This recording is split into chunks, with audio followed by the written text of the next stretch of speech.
This is Very Bold Radio and Podcast with your host, Steve Teel, bringing encouragement through God's Word and through inspiring interviews. Go to verybold.com for information and updates, and email steve@verybold.com. And now here's your host, Steve Teel. Steve Teel, Very Bold Radio and Podcast. Man, it's been a minute. I wonder if the kids still say that or if they're done saying that. You're good. Totally safe. I'm good. Yeah. I'm good. All right. I love it. Hey, we're going to have a great time. It's been a minute since we've been in studio with the Marksman. Always great to work with him. Thank you for your awesome work, Mark. And we've got Scott Munson. He is in the booth. I don't know what to call this. In the room. Scott, love you, man. Appreciate all that you do for Very Bold Ministries. Employee of the month once again. So way to go. Also, this is exciting. Not that I wasn't excited about you guys, but we got Pastor Rob Ashabranner in the house. Pastor Rob, how are you doing? Doing great. Glad to be here. Man, I'm real excited that you're here. So I want to give a little background on you, and then we're going to talk about your testimony. We're going to talk about your vision for this new church in New Braunfels. We're going to talk about how it's going. We might even sneak in a little SEC football. Please. I mean, we could talk about that. Can we do that? That could be its own podcast. Okay. All right. We may not get to the testimony, Lord. Is it all right? No, we'll talk. We definitely have to talk a little bit. And the reason is not just because I'm an Oklahoma fan. Did I disclose that during our lunch? Did I get that out? Does that hurt a little bit? A little bit. Yeah. That might have affected our ability to do this. You know, the problem is I don't think it really impacts us that much because OU's been not good the last couple of years. So Vanderbilt is like, we ain't scared of them. I mean, we're already beating Alabama. We're beating Georgia. Hey, is it true that when you were at Vandy, you guys had a big win against maybe Auburn or something? Yes. We beat Auburn on game day. Game day came to Vandy for the first time, I think, ever. What? Yeah, it was and then it was the first time we were 4-0 going into that game. Whoa. And then beat Auburn to go 5-0. And then lost like 5 straight games. We're sweating it out for bowl eligibility, but it was a highlight of my time at Vandy for sure. So that's a good pull. Yeah. Well, I'll tell you why, because I was looking to try to find a good photo of you from the past. So Rob played at Vanderbilt. So I'm a fan. That's much different than somebody who played in a Division I program in the SEC. So, and I found one. I didn't pull it for the graphic, but you were celebrating. Yeah, I know. Yeah. I haven't seen the photo in years, but I know exactly which one you're talking about. Now, it gave me credibility with all of my friends back in Texas because it was in like the Houston Chronicle and all the things back in the day. Okay. So it was made my grandmother proud. I'll put it that way. Yeah, absolutely. I would have pulled it except for whoever had the copyright on it had that little watermark deal, of course, and I ain't messing with the watermark. I don't need to go to court over that. Over a photo of your career at Vanderbilt. That's hilarious. Yeah, it was pretty awesome. So, we'll talk about that because it also goes with your testimony, which is really cool.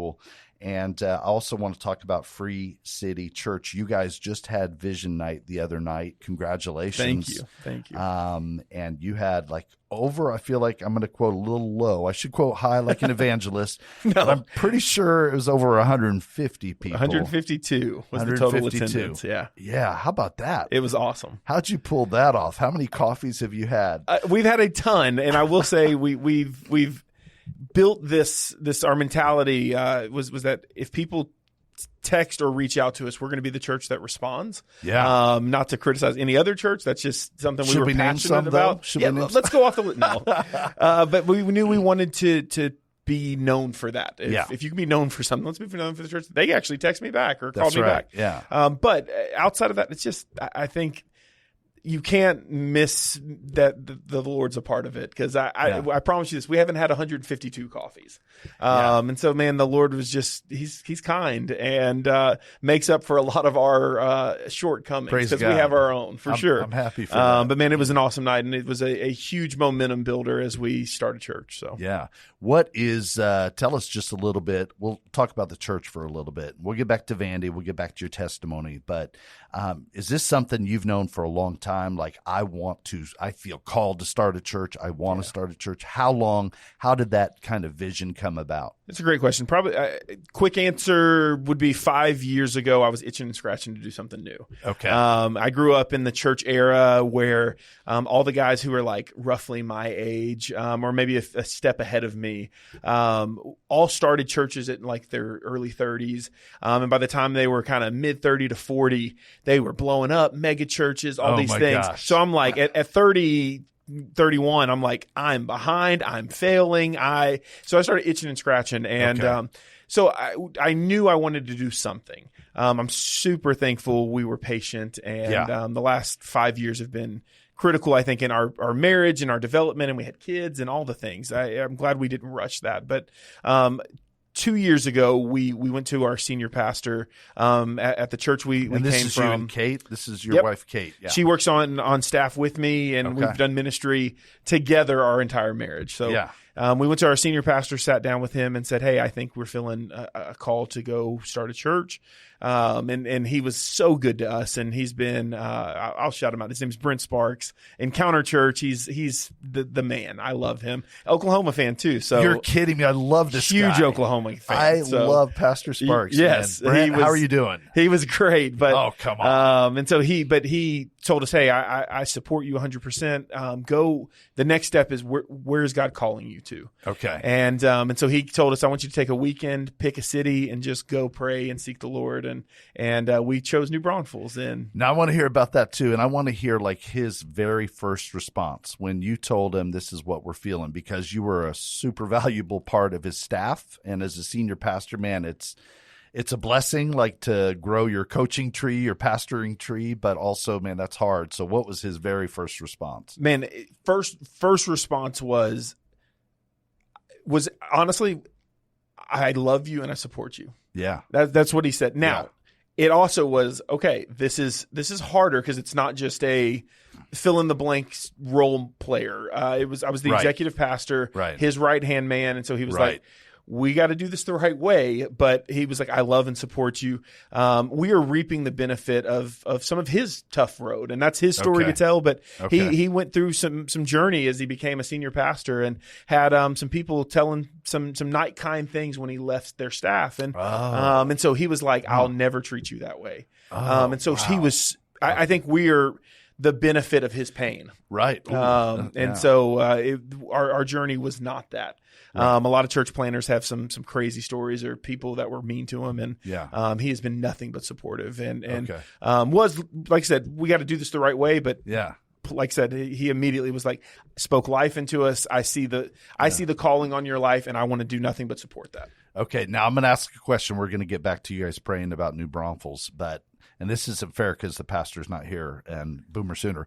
But sometimes when you have a pastor that's gifted and anointed and they say they want to start a church, sometimes it's like, hey, I'm going to do it across the street. I know you guys weren't like that, but that could be a very human feeling of like, where are you thinking about going? Because that's where you have a base of support. You probably had a lot of people that would be like, hey, we want to go with you. So was that already something you knew that you would move away just out of health, or what was the sense? I would say yes on both ends of that question. We knew we weren't going to plant across the street. Here's what I really believe. In the area we came from, Encounter Church is the best church in that area, and I'm biased. I worked there for 10 years. I love that. But if I were going to go to a church in that area, I would not try to start a new one because there was already a great church there. Okay. One of the things that we felt called to is we want to go somewhere where we felt like there was a need. Yeah. Somewhere where we could. There's nothing wrong, and I speak kindly to every church planner. There is nothing wrong with being a dime a dozen church because the Lord can use all of them to reach people. Ouch! I'm serious. Dime a dozen church. And by the grace of God, you can become the best dime of the dozen. But we kind of felt like we wanted to go somewhere where there was maybe a need, and New Braunfels became that. Outside of just feeling like the Lord was leading us there, the statistics, man, 40,000+ people moving to a city in the last 3 years. That's crazy. That's a ton of growth. Yeah. And when a city grows numerically, the church needs to rise with it. Yeah. And I believe this, and this is I'm church plant. Let's go talking now.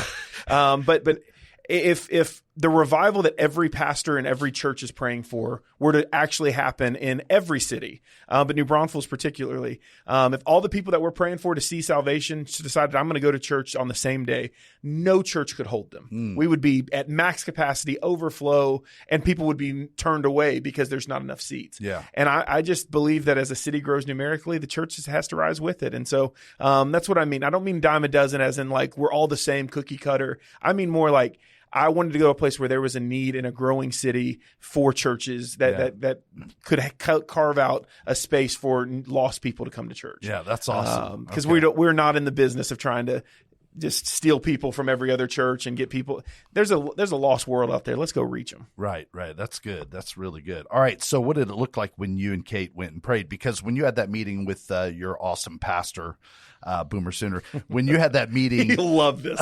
He's going to love this. When you had that meeting, did you have an idea like, hey, we visit New Braunfels? Did you have that idea already?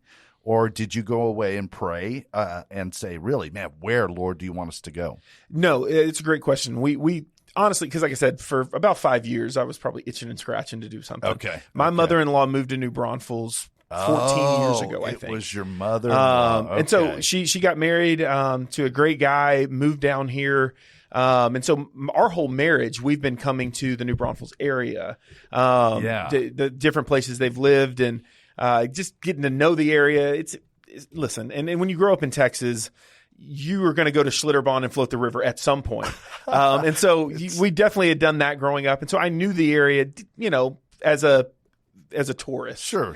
And then for the last 10 years, we've been coming and kind of learning the more local side of it. And then getting to see the growth that was happening in the city kind of firsthand. Every couple of months we'd come up and we'd be like, this place is expanding. There's a lot of new development happening. There's a lot of new places popping up. And so that happened. And so I think falling in love with it and loving it from of distance for the last 11 years, but also when it came time to it, knowing the amount of growth that was happening here, it was like, there's a lot of places we could plant. I feel like and strategically located between Austin and San Antonio. Oh yeah. I love that. Yeah. I think, it's about knowing who you are, but also knowing who you're not. I don't think I'm the cool hipster downtown Austin pastor. Okay. You got this cool jacket going on, though. This haircut, man, it is looking pretty sharp. At this point, this is the average young pastor haircut. I feel like I'm the dime a dozen. Let's be honest. That's funny. But no, I think knowing we're not that. I'm not the metro Austin, metro downtown San Antonio. And so knowing who you are, I think we have young kids and a young family. Yeah. And my wife, Kate, and I, we believe that we're called to go reach that. And that's where the growth is happening in New Braunfels. Right. Okay. I got all sorts of questions, but talk to me about this is such a big step, even with you itching and everything and feeling it. When did Kate kind of come on board? Because that's a big thing. I mean, you don't know where the resources are going to come from. You don't know if people are going to show up. I mean, it takes a lot of faith together. So what did that look like for her? I would not be doing this without her. And I know that's probably cliche, but no. She is number one in ministry. She is my partner in crime. We've been doing ministry our whole marriage, kind of hand in hand. She was called to serve the local church before we were together. Yeah. And I love that. That's a big part of what I think drew us together. But so I say that to say when it came time we started talking church planning or all of that, the hardest part about it was leaving the relational people. Those people had become family to us. Right. Outside of just the senior pastor, he and his wife are awesome. But the staff, I mean, as the executive pastor, we got the opportunity to hire and build the team a lot. And so, or at least speak into it a lot. And so those people were really close. So that was the hardest part. The best part about Kate is outside of just her administrative brain, and how she thinks, she's an entrepreneur. We've had side hustles and side businesses. Really? And, our whole marriage. Okay. Pretty quick, I'm going to say year one, maybe the first 18 months of marriage, she goes, hey, I want to basically was like giving me a sales pitch. I need you to invest a couple of $1,000s. I need you to trust me with this. Wow. And I was like, absolutely not. We're not doing that. Absolutely not. That's not how I thought it was going to go. Listen, we were two young pastors, and so we did not make a lot of money or have a lot of money in our bank. And so it was like, if we're going to do this, I need to be sold. I need a Shark Tank pitch. You need to do the whole presentation. But it's worked. And so I've learned to trust her. No, we're not going to let that go. What was this, and did it work? I'm sorry. As a sports alpha male brain, she said, I'm going to open a bit. She's not, her mentality to entrepreneurship is she likes starting businesses that she can build and then sell. Oh, so she's not trying to like do some long standing hustle. No, I love it. And so she goes, I'm going to call it the Scarf Shop.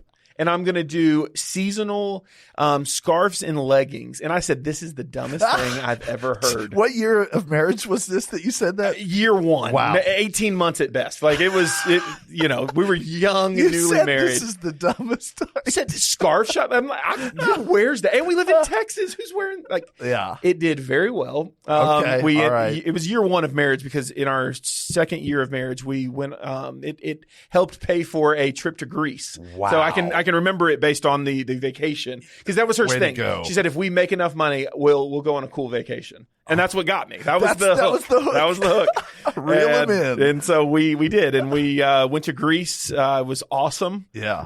And it was a very cool vacation, especially for two young 20-year-olds who didn't make a lot of money. And but it helped us do that. And so that was the hook. And that's amazing. And I say that to say every business venture from that point on has been, hey, trust me. And so we did that. We made a bunch of scarves, and she started an Etsy shop, and we would sell them online as well. Yeah. It did well, and then she sold it to somebody. Sure enough, a year later, she's like, "Hey, we should start this business." Oh my gosh! So we've done 4 or 5 now. What's her side hustle right now?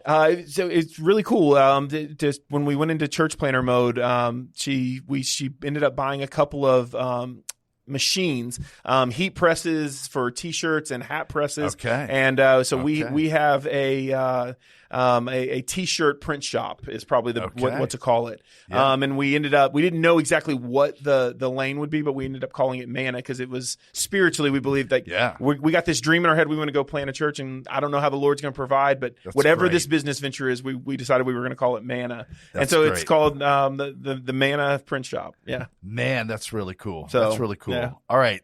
Talk to us more about your strengths. You said, this is what I'm not. I mean, what is it about you, as a pastor, as a leader? Coming from a church sports background and working in church, team is everything to me. Okay. I think if I were to say what are my strengths, I think leadership is broad, but from a leadership lane, team building. And as an executive pastor, my favorite day of the week was Tuesdays for the last 5 years, because every Tuesday we had what we called staff development, and was our team day, our meeting day. Okay. And so doing staff development and building culture and doing leadership lessons, or it's sometimes spiritual as well. But I love that. I love the idea of building a team, tinkering with a team, all of that. I think that's a strong suit of mine. Okay. Outside of that, I love teaching and preaching. Okay. I think most pastors probably do. It's why, you communicate and like that part of it. Yeah. But even the behind the scenes part of it, I always joke and say if the church planting thing crashes and burns and doesn't work, I could totally be content just being a teaching pastor, helping build sermon series. And even if I'm not the one preaching them every weekend, I like that. Yeah. Building a calendar that it's not just events, it's stacking momentum and kind of strategically, hey, let's teach this at this moment that's going to lead into this moment, that's going to lead into Easter, that's going to lead into baptism, blah, blah, blah. Right. I enjoy that. Yeah. And so I would say those two on the spiritual and the practical, that's my lane. Okay. All right. I know you went through church planting boot camp with a couple different organizations who are backing you, which is awesome. Probably, I'm guessing one of those was like, all right, you need to preach a sermon in 15 minutes, get it ready, go. Something like that, right? No like doubt. On the spot. What is your doubt. sermon kind of on the spot? You don't have to don't give the whole sermon. Sure.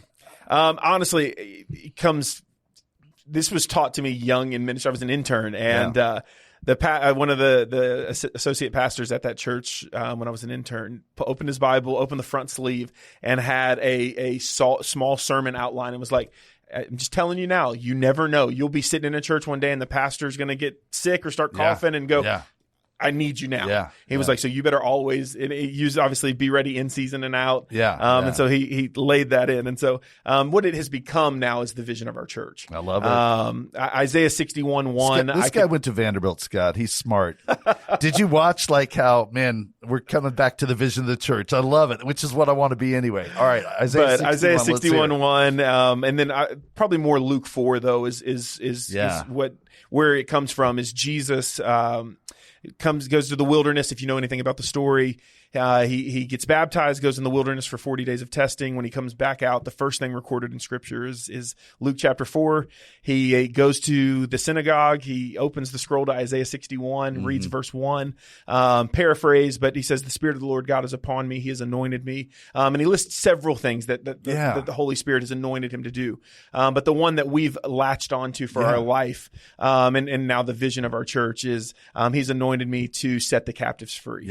So Free City Church is built on that identity. We believe we exist to set the captives free. What Jesus did is he teaches that, reads that, and then he closes the scroll and tells them in the most mic drop moment of all time. Seriously. Says that this has been fulfilled in your presence. This has happened today. And then he proceeds to spend the next 3 years building a team of disciples to continue that work. And then he dies, comes back to life, ascends into heaven, and commissions them to go and continue the mission of setting the captives free and starting the church everywhere they went. And over 2,000 years later, we believe that is our calling in our life's work. And so I could preach that 100 different ways, from salvation, just if I needed to do a quick, hey, the Spirit of the Lord God is upon me and he's anointed. What does that mean? It means that God wants to set you free right now. He could change your life in one moment. So you could go quick evangelism. You could break down it and go into obviously the idea, and it continues in Isaiah 61 and says that those who have been set free become the ones who will rebuild the walls and rebuild the cities. So there's a transformation that happens, that they become the hope to their community. So I again don't want to go into the whole thing, but I could preach that 10 different ways. And so I love that passage. How do you think, and maybe just answer that, so it's not fair to ask and let you repeat your answer, but how do you think out of all those things, preach the good news, bind up the brokenhearted, why was it set the captives free that really like grabbed you and Kate? I think because it's for us, it's a never ending of all of them. Salvation, all of those become a personal individual experience. Setting the captives free is a mission that is, Jesus came to set the individual free, but for us, it's we want to help you get free. Then I wanted to help you learn to live free, because anybody who's a Christian knows there's a gap between the day I got saved and when I actually learned what it meant to be a Christian. There's a gap there. And so walking people through that. But honestly, it's this never-ending thing that once you get free, the goal becomes, let's go set others free. And I think we latched onto it because it's the one that is continual. It's this never-ending loop of, man, I got free, I learned to live free, and now I'm on a mission to go find somebody else that's broken and to help them get free. That was amazing what you just did there, because I know on your website, like, man, that was so natural. Get free, live free, and set free. And that's so memorable. See, you've worked in churches. You know the secret. You know. But that was so authentic to who you are that it just came out and was you, which is great. You know, that's a gift. Because, you can hear from time to time just a canned sort of response. And sometimes you said it so often, you may feel like, gosh, no, it really comes off as real and authentic to who you are. So that's awesome. All right. Free City Church, how did you come up with the name? Obviously, it's right there. So that passage kind of became, even before it was a ministry thing, that for my wife and I, that was our ministry verse. When early on in our marriage, man, we read that, and I wish I could pinpoint the exact moment where we're like, this is it. But it did. It became, and so when we got hired at Encounter 10 years ago, we got hired to be the young adult pastors, and you start creating, your brand, and this is what it means to be a young adult in this church, and Set the Captives Free became the slogan for that young adult ministry. Yeah. We put it on all of the shirts and all that. And I always give my wife some grief about this, and it's funny now, but she did. She actually got it tattooed on her wrist, and so that was more than just this is a church thing. That became this is our thing, and anything we do is going to be attached to that. Yeah. And so that started 10 years ago. Okay. And so when it came time to church plant, that was already in our DNA. Right. That had been at the core of who we were as Christians and Yeah. ministry leaders for years. And so the Free City Church, we knew Set the Captives Free was going to be tied to the vision. Right. And then, you just start doing wordplay association with free and, and there's a lot of, there's a big church in Atlanta called Free Chapel. Okay, we don't want to do that. Right. So right. we had some friends that had done, I think, Freedom House or Freedom Church or something like that. And so we were like, okay, what's our lane? And so Free City just became the brand that we felt like encompassed the vision in a unique way. Okay. All right. We're going to talk your testimony in just a minute, but I want to ask you to address that middle lane of living free. I know it mentions and you see it around a lot, like anxiety and fear. What does that look like? Somebody who's just listening or coming to your church and is feeling that anxiety, that fear. What does that look like? How do you help them through that? The way I say it and the way we have conversations with people is simple. Life is overwhelming and challenging, and I love that because it's vague, and I say vague's probably not the right word. A broad brush. Yeah. Because here's the reality. Life is overwhelming and challenging, and every person's challenges are unique and different. Right. What you've been through in your life is totally different than what I've been through. But the shared human experience is that pain, suffering, difficulty, overwhelming circumstances is a common lane that everybody walks in. And so what we think is, like I said, whether it's anxiety, whether it's worry, whether it's I'm overwhelmed, whether it's I'm in deep sin and come from an addictive background. Right. No matter what it is, life is overwhelmingly challenging, but it doesn't have to stay that way because a man named Jesus can set you free. Yeah. And so learning to have that one big moment that says, I got set free. Yeah. But then learning to live free, man, that's a journey. And this is how we say it. For us, living free, we didn't come here to start a church to move on to the next big thing. If this goes well, we're here for life. And so I say that because there's relational equity that let's go on a journey together. Yeah. If you're going to learn to live free, learning to live free by yourself in a quick burst is very difficult. If you can attach to some people and say, hey, even Jesus, the greatest leader of all time that did it the right way, took 12 people on a journey for 3 years. Right. Yeah. That speaks to me. Yeah. So what does it mean to live free? Get in community and say, I'm digging roots in, not for a short burst, because I need God to move in my life. And my pastor back home always says this, God can move in your life out of desperation, but he would much rather move in your life out of longevity. That's good. And man, we believe that. And so that's what living free looks like to us. Yeah. Let's not just start something and man, I hope God changes your life in one moment. And one moment in his presence can do everything. Sure. But on the flip side of it, you want to learn to live free? Let's go on a journey together. Yeah, that's good, man. That's good. All right. Let me check what time did I say I'd get you out of here? Hey, we're good. 12:30? We're good. You got a pastor. It's going to be like, where is that guy? No, we'll keep going. We'll keep moving. But I do want to hear about your testimony.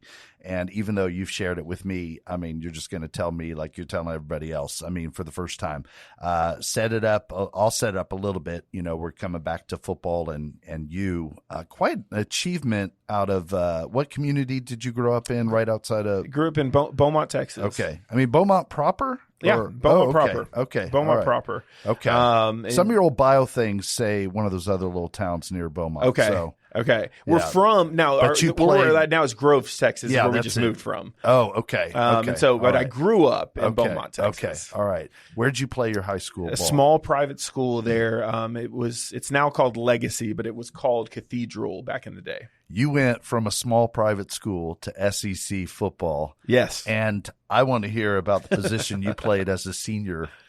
You did some homework. This is a setup.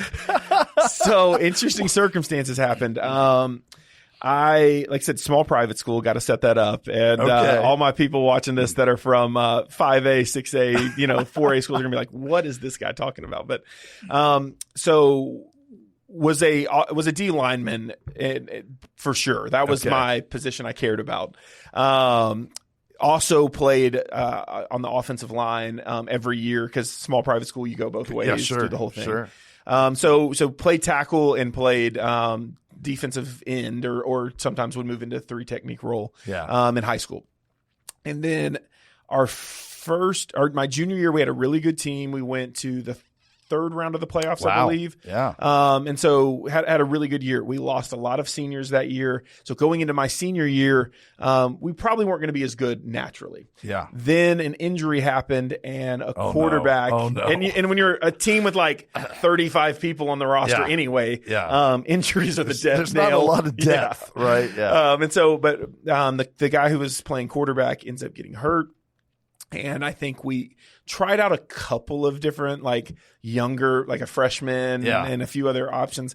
It wasn't going very well. I think we played a game or two with that. Yeah. It wasn't like it just happened. Yeah, I see. And so long setup to say, my head coach came to me and said, "Hey, this is going to sound crazy, but I need somebody who understands the game to facilitate the offense. Would you play quarterback?" I'd never played quarterback. Wow. But again, humble brag. Yeah, let's hear it. Grew up playing all sports, right? It's not like it back in the day. It's not like it is today, where you get pigeonholed as a sport and you're doing that one travel ball year round. Right. I did some travel ball, baseball, and stuff, but man, I played everything. I mean, you're playing all the sports, and so there was a general level of athleticism that I had. Mean, you played SEC football. That makes you a great athlete. Come on, man. I don't know if that's completely true. There's guys who you can do some skills and walk and chew gum at the same time, and you can kind of learn to do some stuff. But fair point. And so, so I did. I ended up playing quarterback and for basically all the games that mattered. That's sort of kind of the early season games. Yeah. It was a crazy experience. It was a lot of fun. It was some of the most fun. Of course. Yeah. Yeah. Balls in your hands. That's the thing. Like it's like the lineman's dream. Like, if they would just give me the ball, right? Like, you kind of get to experience. Also, throwing the ball and learning to read a defense is one thing. Learning to run with a football when you've never done that. I got my bell rocked. Because I didn't know how to do it. I would just I'm big, I'm going to dip my shoulder and try to run. Well, if you don't know how to get behind your pads and run behind your pads, that's different than learning to block and leverage that way. Okay, interesting. So I'll never forget. I put my head down and I met somebody who could hit back, and he rocked my world on the sideline. Instead of just dipping out of bounds, I'm like, I'm bigger. I'm committed to Vanderbilt. I'll do that.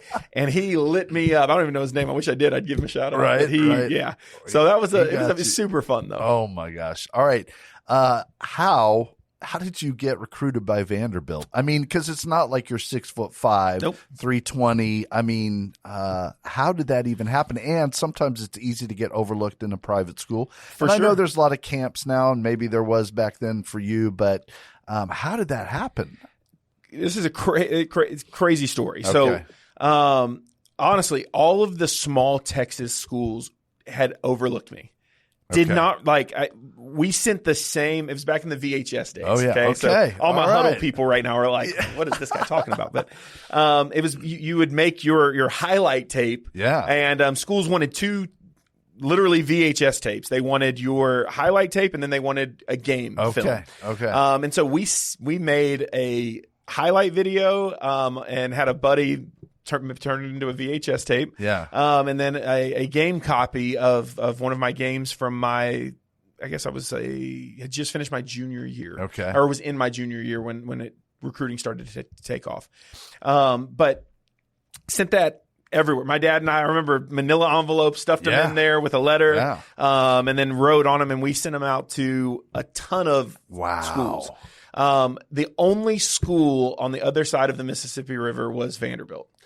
And crazy enough, that was the first email I got back. But being a Texas kid, I didn't know who they were. Yeah. So I get an email from them, and luckily my dad was had access to my login to my email. Yeah. Because I looked at it and I closed. I didn't delete it, but I closed it. Oh my gosh! And it was just the recruiting coordinator was like, "Hey Rob, saw your film. Would love to talk. Here's my number." I didn't recognize the name of the school, Right, so I didn't like get real excited. I thought it was Yeah. another tiny little, Right. D3 or Yep, whatever. yeah. No disrespect to D3, but I wanted to go D1. Right. And so none of the small Texas schools had That's engaged great. with it or gotten back to us about it. And so my dad saw it and goes, I don't care what you're doing. You're calling that number right now. And I said, who is this? And it's funny. And the ESPN had done a special on Vanderbilt's coaching staff because the head coach had kind of a rule that he didn't want his coaches to cuss. They could cuss a little bit, now, but was this like Franklin or somebody else? no, it was him? before the Franklin. It was that's Bobby right. Johnson. Okay.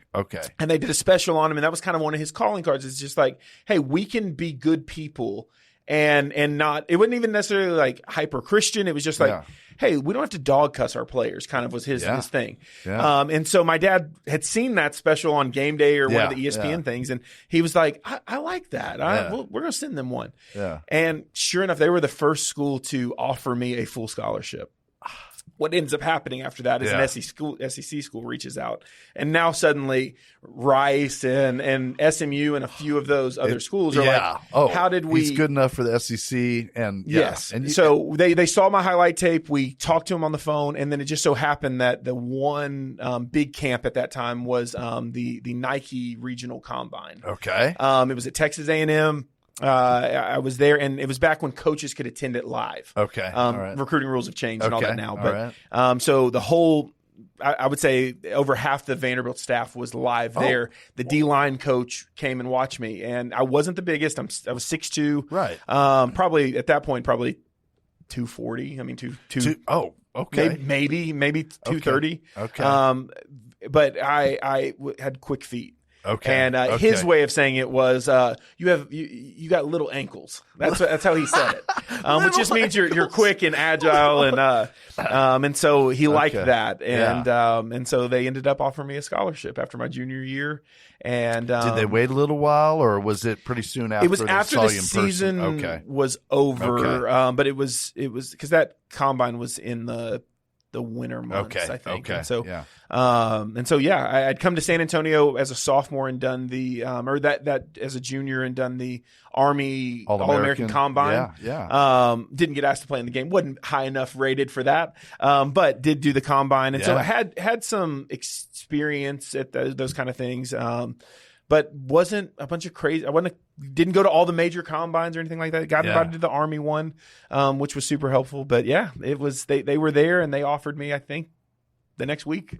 All right, last question about that, and we'll go into your testimony and how it plays out in college. But so the other Texas schools start showing interest because Vanderbilt wants this guy. Then did they make it? The other schools like SMU, you mentioned Rice. Did they make it a competition where you were thinking maybe I should go there, or was it always Vanderbilt at that point? By the end of my signing day, it was back when there was only one signing day in February. Yeah. But man, from December of my senior year till probably before that, probably October to December, man, Rice was beating down my door. Okay. And they nice weren't to feel loved. The love, but also their D coordinator.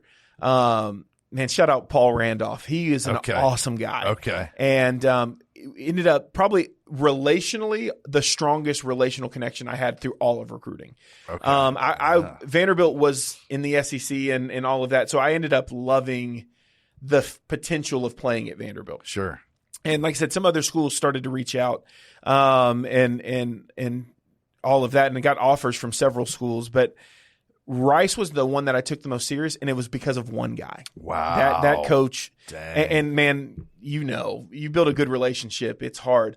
What ended up happening and how Vanderbilt became – I don't know if I would have decommitted, but I was close. I loved him. I was like, I'll follow that guy off a bridge. I ended up loving him as a person. The head coach at Rice – they ended up having a really good season. Okay. He turned the program around. Yeah. And he took, at the end of the season in January, he took the job at Tulsa. Oh, wow. And left Rice, went to Tulsa, took the whole coaching staff with him. Oh. And the Coach Randolph was like, hey, there could be a door, but it's so close to signing day. It's like, he's like, I don't know. I got to get here and see who's going to stay, which players we have, all that kind of stuff. Okay. Who's already committed from the previous staff. Like, it was a whole mess. And at that point, it was just kind of like, okay, I'm sticking where I never decommitted from Vandy in that process. Right. So I was like, I'm not rocking the boat. I'm going to Vandy. Okay. And so that's how that ended up coming to fruition. But yes, I loved Paul Randolph and was dangerously close to following that man anywhere. Close. Yeah, I love it. All right. I do have one eye on the clock. So seriously, we're good. Okay. We're good. Right. That meeting is we got plenty of time. Okay. So. All right. Start talking us through your experience at Vanderbilt leading through with your testimony getting there. So you go to Vanderbilt. You're probably a bit undersized. Tell us about the story. My mom. It's the best. I love my mom. They come to spring practice, and so quick version. But I get recruited as a D lineman. Redshirt my freshman year as a D lineman. We are about to go into spring practice, and spring practice started March. And so if you know anything about college football particularly, they off-season conditioning in January and February is like, it's hell. It's the worst. It's the worst time of the year. Yeah. They are putting you through it. Yeah. No. And so we get through that, and right before spring ball, that ends, and you go into kind of the spring season. And I get a text message from my D-line coach. Hey, it was at like 8:00 at night. Yeah. Hey, I see you have he's looking at my schedule. He's like, I see you have a 9 a.m. tomorrow. Come to my office at 8. That only means you're in trouble. Like, you know what? Like, you don't get asked to come to the coach's office for like fun. Too. Yeah. And so I'm like, oh, this is bad. Yeah. I thought I was going to be.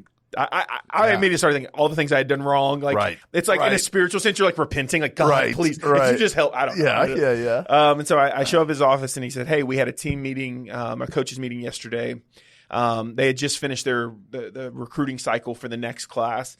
They had signed more D linemen than they had O linemen. They needed depth, and me and another guy were moving from D line to O line. Wow. He was a D end, I was a D tackle. So they were making him a tackle, and I was going to train at guard and center. Yeah. And I was like, I mean, honestly, I just remember you tough it out in the moment. You're like, yes, sir. Yes, sir. Yeah. Anything for the team, coach. Yeah. And I remember walking to my office, calling my dad, and just sobbing the whole way back to my dorm. Yeah. Pretty sure I skipped that class. I don't think I made it to that class. I was like, I don't even know. My world was rocked. Right. But I just remember calling my dad, being like, I don't know. And my dad's a coach, tough love, great guy. But he's like, hey, let's get to work. Talk to us real quick about the emotion of that for you. Just what is that like? Because I haven't had that experience. So in your mind, you're like, man, this is what I love. Explain that to me a little bit. Equal parts, right? I played some offensive line in high school. You played every game, right, because you play both ways at a small school. So, it wasn't like I didn't know a little bit, but when it came to recruiting, every camp I went to was as a D lineman, because it was. When I talk about like working on a craft or trying to be good at something, I was only practicing. I would do O-line just to like help the team. Right. I played D-line for me. That's what I was trying to be good at. That's what I wanted to play in college, all the things. So, okay. So it rocked my world, because it was like I felt like I was starting at zero. Got it. D-line, even though I wasn't good, you're a redshirt freshman, you're learning to try to learn a skill set, right? I didn't feel like I was starting at zero. I started maybe step 2, right? Like, if it's a 10-step plan, I felt like I was like at least a step or 2 into it. I knew a little bit about being a D lineman and trying to practice that. And O-line, I felt like I knew zero. So it messed with me. Oh yeah, it was that's hard. Tough. Yeah. All right. And so your dad, being a coach, he's like, tough it out. I think he could see. I could only see the tree of disappointment in the forest. Yeah. He could see the forest and go, okay, this could work. Like Vanderbilt was a zone blocking team, a spread zone offense. Okay. Yeah. That speaks well of a guy with my stature, even though I'm not the biggest. You can zone block, you can pull, you can.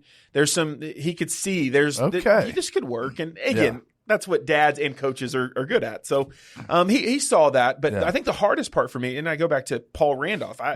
Relationally, when you get recruited, you're only getting recruited by 1, maybe 2 coaches. Okay. Like, you may get a letter, or like when you're on a recruiting visit, they all introduce themselves, but your D-line coach and the recruiting coordinator are who you're primarily communicating. Okay. So I say that to say getting flipped to offense. I had never had a meeting or a one-on-one sit-down or a phone conversation with any coach on the offensive staff. Yeah. And now that's who I'm reporting to. And so it felt like I was starting at zero from a skill set and from a relational set. Yeah. So I think both of I was literally the first – outside of shaking his hand on a recruiting visit, the first conversation I ever had with the O-line coach was like the next day. Yeah. And and he was, like all O-line coaches, the hardest coach on the team, because that's what O-line coaches are. Is that how it is? They're all the meanest. Like they're all just the meanest, angriest men, I feel like, in the world. Yeah. But who have the best personality. They just cuss a lot and yell a lot. But I think it's what makes the O-line room, and I'll stand on a table for this. Okay. The O-line room is the best room in any team, from high school to college to the NFL, because you get no recognition, you get no love. No one knows your name unless you screw up. Right. And heaven forbid you become maybe an all-pro. Then they may. You know Trent Williams. Like you can probably name on one hand. Sooner, of course I do. You can name on one hand the amount of O linemen most fans know. Right. Because you know the bad ones, because you're like, that guy stinks. So, but it makes that the bond of that room. It's the most fun room. Yeah. Our section of the locker room was called OB City, O.B. City, Obesity, the big guys. That's funny. It's the most fun. That's funny. And so, man, the O line room ended up becoming a really special place, and I loved it, but it was very hard on the front end. And my dad was just like, he could see it, but he also was just like, hey, no whining, let's get to work. Coach, right? All right, little side note before we get back to it, personality wise, offensive line versus defensive line, I mean, typically I think they're a little bit different. You tell me. So was that an adjustment? Because you're working like as a unit, as one on the offensive line, and you're used to It definitely D-line is much more individualized. D-line, I'll give them a little credit, because in high school it's super individualized, because you can be the best player and you can dominate a game. Yeah, the rare person can do that in college, and you know who they are, and they're the All-Americans and all of that. Most of the time, though, a good defense it's a unit, and so if you don't. Especially like if you don't fill the right gap, the linebacker's in trouble. If you're interior as a D tackle, if I don't take on that double team, that linebacker's got a lineman in his lap, and now he can't make a play. So there is a team that shift that happens in college for sure, and then the NFL even more so. I think though O-line it is. You're a unit. There's a bond that is, I think, a little different. Okay. It is very much a team within the team mentality. Because you're no one knows your name. No one highlights that. And most of the time, now they'll blitz and stuff, but most of the time it's our 5 versus their 5, and you got to call the right linebacker. And man, we're all shifting the same direction. It very much so. So there was an adjustment there. Okay. That had to take place. Yeah. Okay. All right. So start walking us through. You make the adjustment. Your mom comes to spring practice, or she shows up that first spring, and moving from D line to O line, and even Vanderbilt, who's in the SEC, but obviously is traditionally at the bottom tier of the SEC. But not always, baby. Not always. Not always, Diego Pavia, baby. We love you. Yes. But even at a school like Vanderbilt, you're still in the SEC. So the average O lineman at Vandy, this is a guess, but I'm going to say 6'4", 320. I mean, and at the time, at best, 6'2", 285, probably. Yeah. My mom shows up, and even at that time, I don't know if I was 285 immediately. Yeah. I don't know if I'd gotten that big yet, but that was the goal. Was to get up 285, never more than 300. Right, like that was the sweet spot. And so my mom shows up that first spring, and I can see her. I think it was in the game, or maybe right after the spring game. Yeah. And I see her, and she's got a tear in her eye, and she's like wiping her eyes, and I'm like, man, it's beautiful. I'm making my mom proud. And I walk over to her, and I said, Mom, don't cry. And she's like, I said, are you just overwhelmed or proud? And she's like, no, Rob, I'm scared for you. You're so small. And I was like, don't say that. That's like the worst thing she could say. And there was a good moment. A year later, she comes back, and there was no tears. And she said, hey, you look like you belong now. Yeah. And so I had to grow into it. Right. But no, so I make the transition. I'm playing offensive line.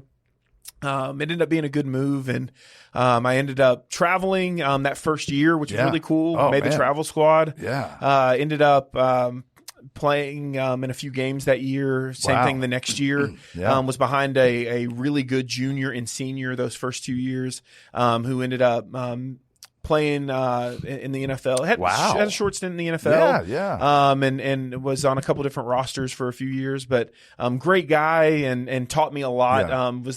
Was our captain his senior year, and so just a good guy to get to sit behind and learn from. And remind me, had they moved you to center at that point? I was playing center. Okay. Our O-line coach was all about what he called it cross training. So learned center and guard, but center was by far the position. If I was going to play significantly, it was going to be at that spot. And so, but in certain game situations, would get put in as a guard every once in a while. And so going to my red shirt, it was the end of my red shirt sophomore year, going into my junior year. So would have been a senior in the classroom, but a junior on the field. Got it. Go through spring ball. That guy who was the captain and the center had moved on. And another guy and I are competing for the starting job and going through spring ball. And it was probably, I look back and it's probably like the most growing, best learning season I've ever had, mixed with emotionally, probably the softest, weakest mentality I've ever had. And I don't mean that like alpha male, weak-minded man. Like I mean that more in the sense of just like emotionally didn't know how to handle disappointment, did not know how to handle adversity. And got entitled, that athletic entitlement where you think, I deserve better.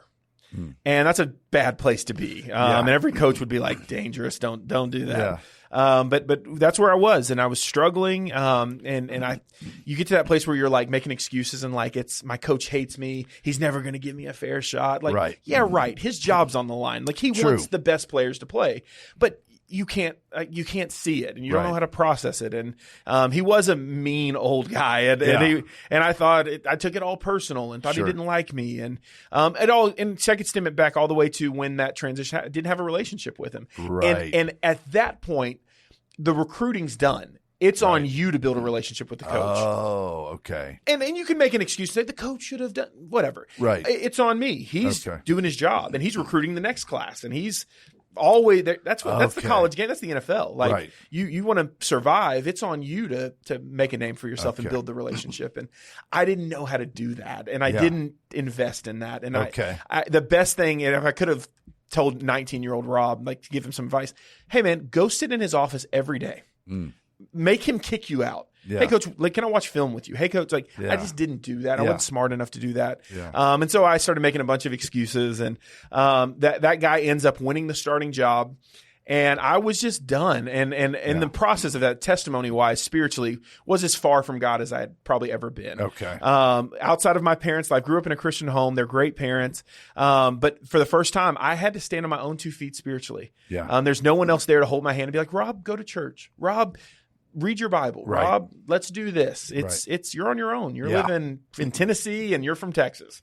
And so I drifted further from God than I'd ever been, and started drinking more than I ever had. All of this, just a perfect storm of anything to not have to deal with the reality of the difficulty I felt like I was going through. Now we're dealing, it's first world problems, right? And a college athlete who feels like he's not getting enough playing time or can't win over his coach's favor. There's real problems in the world. But that's how selfish I felt like I'd gotten mentally. Long story short, ended up failing 2 classes at that. No one knew that was happening. I did. I knew I was going to fail those classes. But I could foresee this coming. Had crazy enough, had played pretty well that spring. And I didn't know this at the time, but when my parents came up for the spring game, my coach was like, man, I'm proud of Rob. He's doing a good job. I had kind of had an ankle injury, and I'd like rehab through it and never stopped practicing. Like he's telling my dad, like, hey, he's doing a good job. Like, I didn't know that. Would have been nice to hear direct. He probably has his own perspective. It's probably like, I did tell him, he just didn't listen, and he's Right. probably right. But all of that to say, I knew I was going to fail 2 classes. I knew I was going to get put on academic probation and be in trouble with the university. In Vanderbilt's an academic institute, so they take that serious. So I knew I was in trouble. Yeah. And so I knew coming home, I had made up my mind, I'm done. I'm not fighting through it. I'm not going to do summer school. I'm not, because I could have tried to, like, you can fight your way out of academic probation, right? Like, you could have tried to redo all of that. And I was just like, I'm not doing this. He doesn't like me. I'm done. Right. And long story short, there's a lot that happened there, and a dad who's a coach who's his own disappointment and like, God, what are you doing with your life? The guy that I was behind ends up rolling his ankle, and shout out to Joey. I don't know. I'm pretty sure this is true though. He ended up rolling his ankle, and I'm pretty sure he didn't play in one game that season. Okay. And again, the guy who ends up starting at center that whole year is a guy named Logan Stewart, and Logan ends up winning the starting job, and he may have won it anyway. I don't want to diminish him by any means, but naturally speaking, your ideal goal in the SEC is not starting an 18-year-old true freshman at center. Right. And the guy who would have been there to take that spot would have probably been me had I had any ounce of wisdom to just fight through adversity and not give up on myself. And the opportunity got it open for me there. And so that football season, I learned more about God and his plan and his provision through failure than I had ever before in my life. Yeah. Because I'm sitting there realizing if I would have just fought through this, what could have happened? And so I did. I came home, quit football, and sat on my parents' couch watching an 18-year-old true freshman start at center, realizing I think I screwed this up a little bit. Yeah. And so, yeah. Okay. Yeah. So where did you go from there? I mean, that's I think the bulk of that's the failure.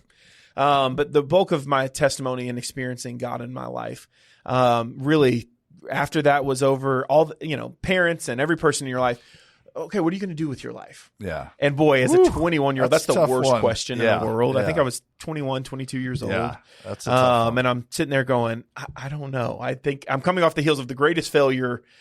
And moving back to Beaumont, which isn't a small town, but it's not a big town. Right. And so you feel like I'm going to see everybody I know. I'm the failure that moved home. Yeah. Had opportunity to go play football other places and just was like, I'm done. I don't want to do that. Right. So much of that was emotional and psychological, just feeling like a failure and not knowing how to face myself, how to face any of it. Yeah. What ends up happening is I started going to school. My parents were like, "You're going to be a man. You got to get a job. All the things, right?" Yeah, Naturally so. But my parents had really one rule, and that's you have to go to church. Okay. And I didn't really want to do that, but I'm living in their house. I need a place to stay. I'm going to listen to that rule. Right. So I started going to church, and the youth pastor, and as a pastor now, that youth pastor should be fired. Because this is where I'm at in my life, right? Like, but he's like, hey, you just got to play college football. The kids will love you. This church did a big winter weekend, a big youth retreat in the end of January. And he's like, hey, you should come be a youth leader at this. They'll love you. This will be great. And I'm like, I like your youth pastor impersonation too, man. Oh, that's what they all sound like. They're the most energetic. Come on, man. They'll love you. Don't do this. But he asked me to do it. And I really said yes for one reason. And it was because I knew it would get my mom off my back. She would love it if I would go do this. Okay. And so I said yes. I went to it.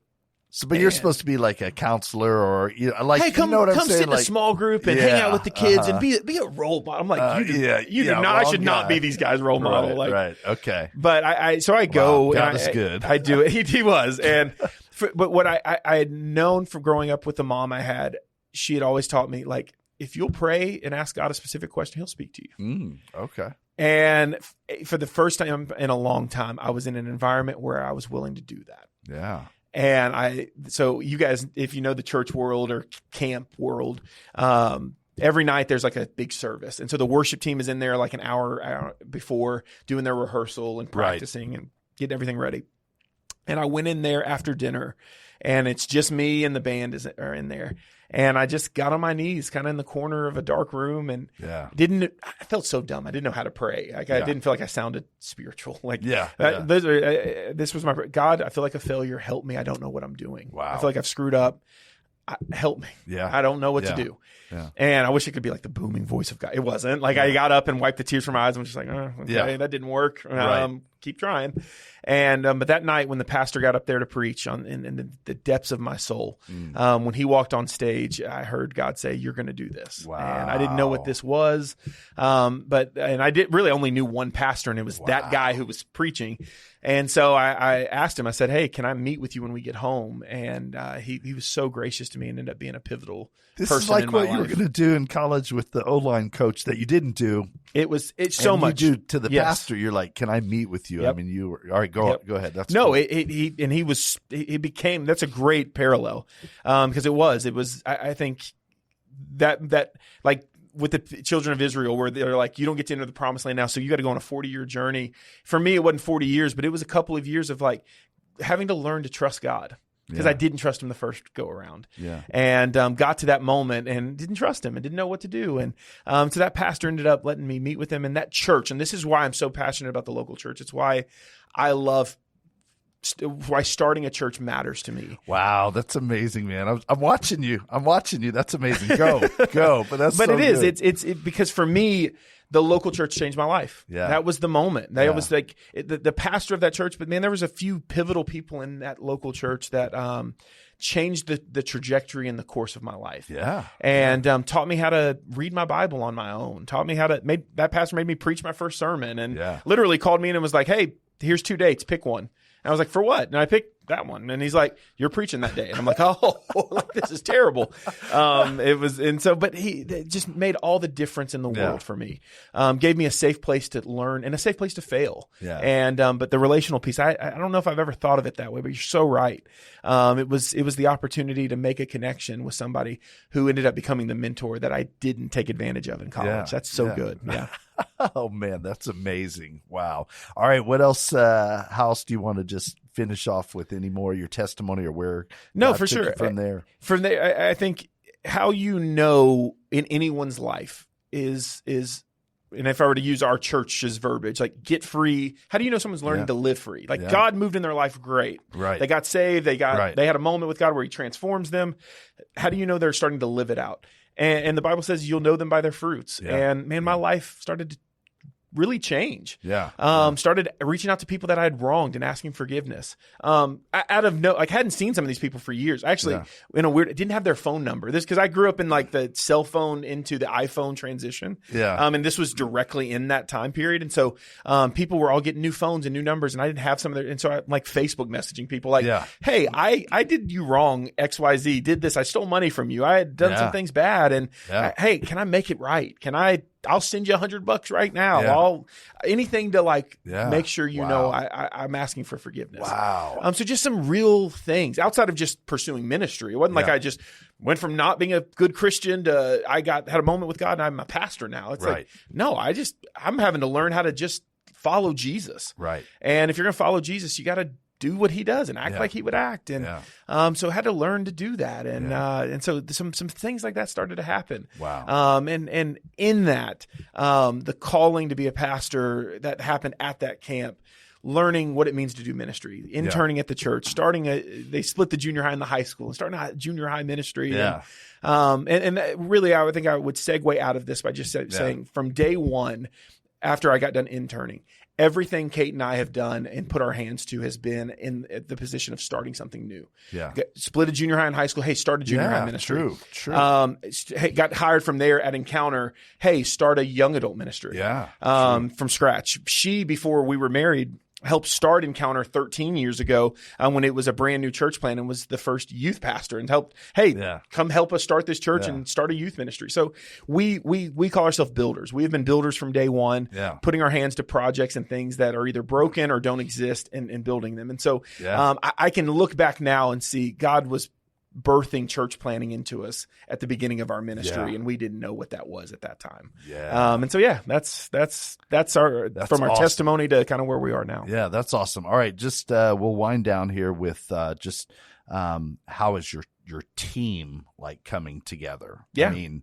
like your team. I mean, when you moved here, did you already have like people that are on your team, or was it just coming here and here we go? No, we knew a couple of people who had moved to, like I said, a few family members. Sure. Yeah. That were like, hey, if you guys start a church, we're in, we'll come. Yeah. So it definitely had some Okay. family and some connections through that.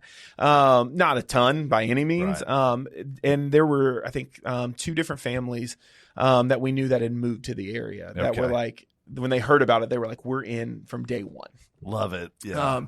Now that's in total probably no more than 10 people. Right, So right. not a big team. Right. But it's good to know, like, hey, if we start a church, somebody will be there. Yeah. That was encouraging. It really is. And so, man, a ton of, Okay. we joke about having coffees, and Right. I live at a coffee shop basically. Right. My wife and I, we switch off days, and go to sit at a coffee shop and try to have as many one-on-one meetings with people. And so I would say the team is sitting after our vision night, of the 150 people who were there. We got, I think, right at 35 cards turned in that were like, I'm all in.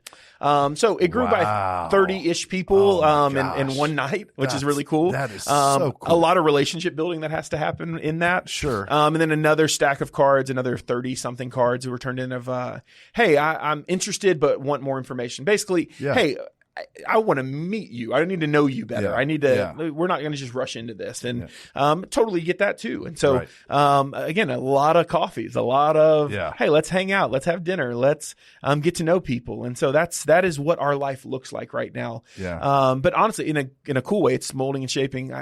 That's what being a pastor is, man. I was reading a book recently, and it was saying a pastor should smell like their sheep. And if I want these people to Smell like follow coffee? us, hey, we're going to smell like coffee shop, because that's where we meet with people. But so that's it's going great. And I've heard horror stories, and I've heard huge success stories from people who do this. All I know is our journey, and it's been a ton of fun. And man, a lot of great people that are just excited about what we're doing and are buying into what it is kind of we're selling. Okay. Last question about the church plant, Free City Church. About, like, do you have an idea of when you might have like a public service? I mean, what does that look like? So our official launch date will be January 25th of 2026. Okay. That's again, I guess I would say it's written in pencil. It's subject to change, but no, it's the Sunday after MLK Day. So kind of the back to school, and then the last holiday before kind of rhythm and routine starts. So strategic a little bit. That way, once you start, there's not a major interruption, and it gives you the ability to build up to Easter from that point. And so, in the church planting world, they call it stacking momentum. So, trying to stack some dominoes and get the momentum going and get that snowball rolling downhill. Because boy, we're pushing uphill right now. It's a grind, but no, that's January 25th is when it'll officially start.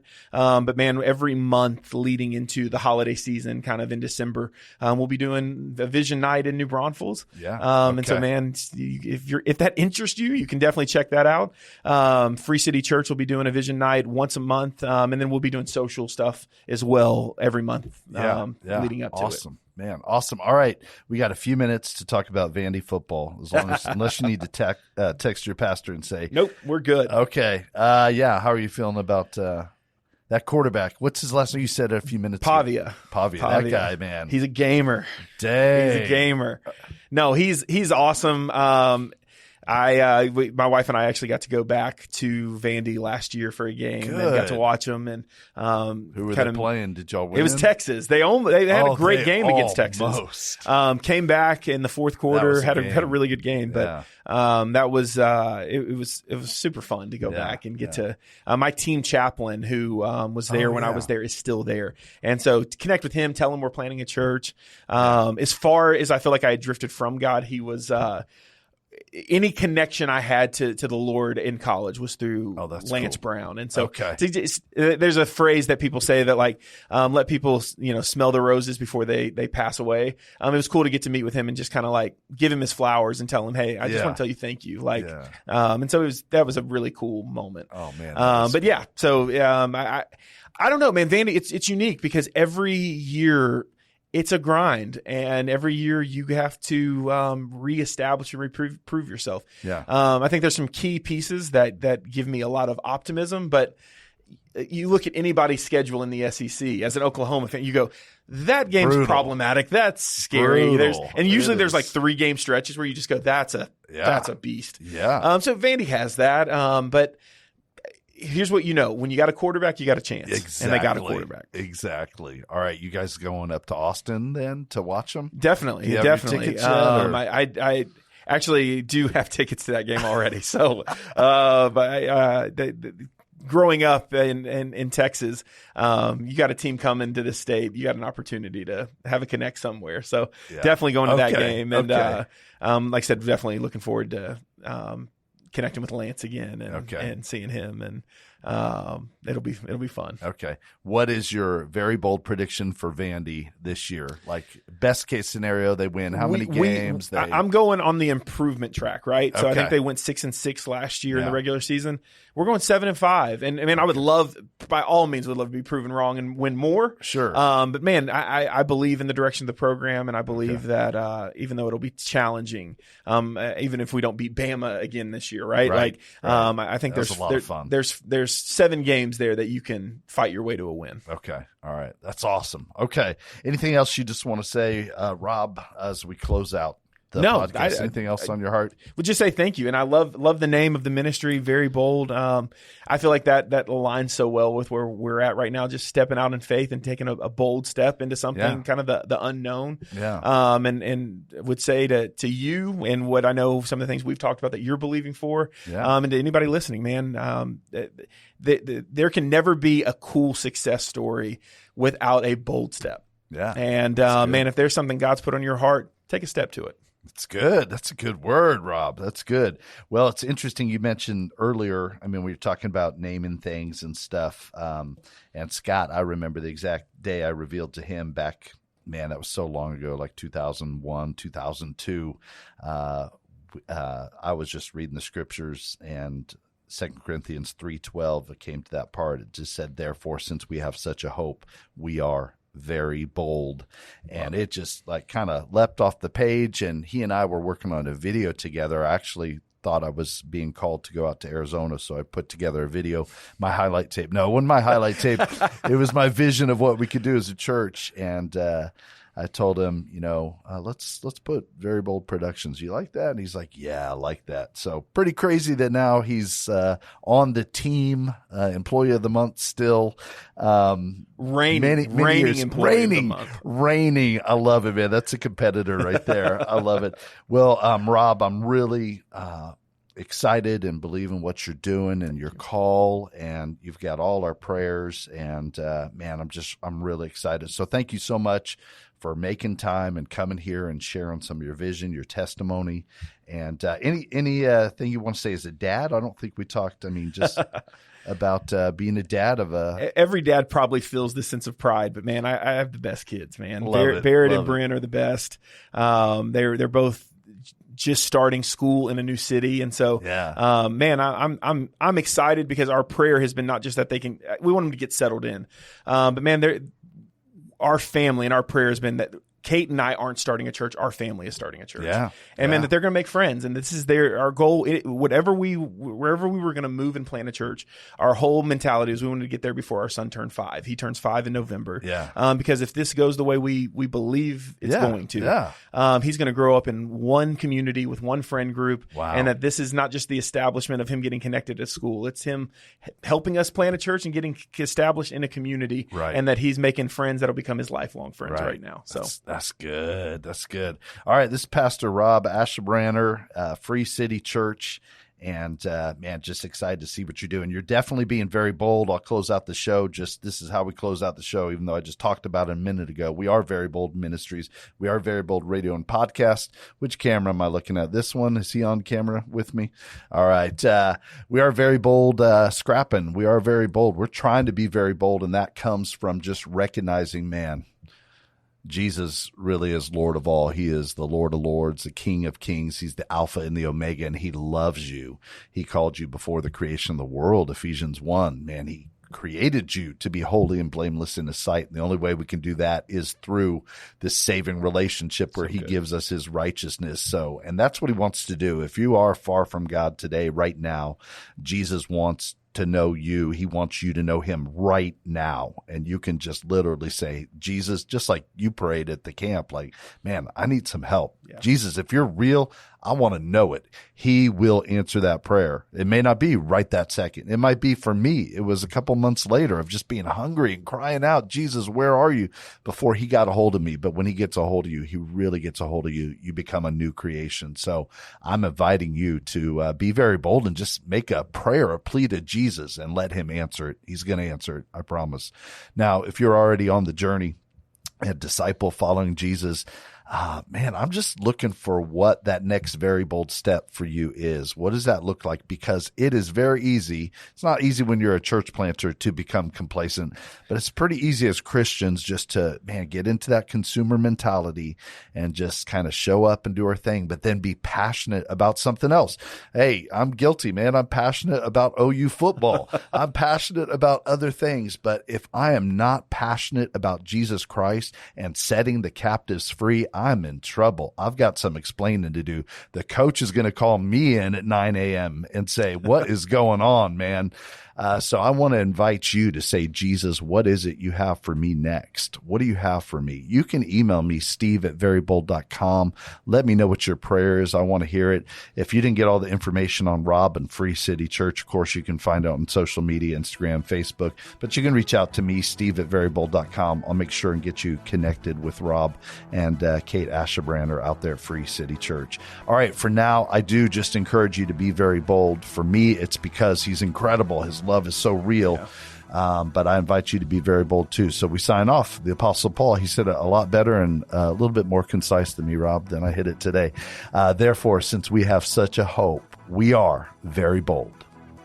Very Bold Radio and Podcast with your host, Steve Teel, bringing encouragement through God's Word and through inspiring interviews. Go to verybold.com for information and updates, and email steve@verybold.com.